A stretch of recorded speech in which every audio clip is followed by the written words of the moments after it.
મહેસાણામાં વિદ્યાર્થીની સાથે છેડતીની ઘટના બની।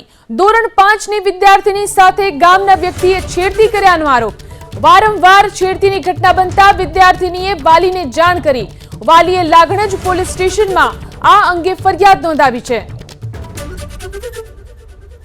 તો વિદ્યાર્થીની સાથે છેડતીની વધુ એક ઘટના બની છે, જેને લઈ અને વાલીએ જાણ કરી છે। લાગણજ પોલીસ સ્ટેશનમાં અંગે ફરિયાદ નોંધાવી।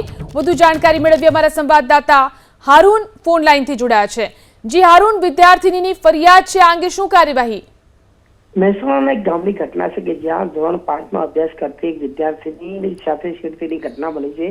સ્કૂલથી ઘરે જતી વિદ્યાર્થીની સાથે છેડતીની ઘટના બનતા અવારનવાર આ રીતે ઘટના બનતી હતી। જો કે આ વિદ્યાર્થીને કંટાળીને તેના વાલીને જાણ કરી હતી। ત્યારબાદ વાલીએ લાગણજ પોલીસ સ્ટેશનમાં ગામના યુવક સામે ગુનો નોંધાયો છે।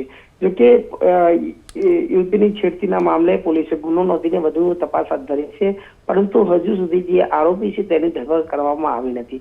સમગ્ર મામલે પોલીસે ગુનો નોંધીને વધુ તપાસ હાથ ધરી રહી છે। જી આભાર તમામ જાણકારી આપવા માટે।